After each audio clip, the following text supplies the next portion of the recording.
এমন একটি রাষ্ট্র আমরা উপহার দিতে চাই যেই দেশে সকল মানুষের মুখে হাসি থাকবে, যেই দেশের প্রতিটি গৃহে স্বাধীনতার সুফল পৌঁছে যাবে, যে দেশের প্রতিটি গৃহে আমরা স্বাধীনতার সৌভাগ্য সূর্যোদিত করে দেব, যে দেশের প্রতিটি মানুষে নিরন্ন মানুষের হাহাকার দূর হবে, বস্ত্রহীনের সমস্যা থাকবে না, আশ্রয়হীন থাকবে না, যে দেশে বেকারত্বের অভিশাপ থাকবে না, অর্থনৈতিকভাবে শক্তিশালী ভিত্তির উপর দাঁড়িয়ে বিশ্বের সর্বশ্রেষ্ঠ দেশ হিসাবে আমরা মাথা তুলে দাঁড়ানোর স্বপ্ন লালন করি।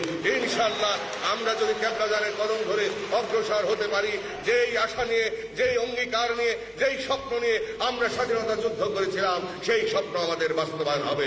এবং সেই বাস্তবায়নের পথে একমাত্র জাকের পার্টির মাধ্যমে আমার কেবলাজানের কদমে গিয়ে এই দেশের মানুষ সেই লক্ষ্য অর্জন করতে পারে।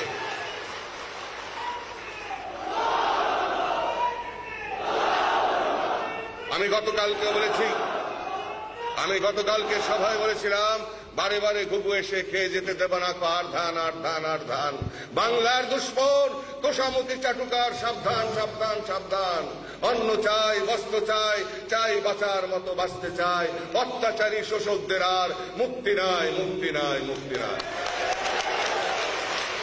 প্রাণপ্রিয় বন্ধুগণ আমার, তাই সত্যিকারের নেতৃত্বের অধীনে আসতে হবে।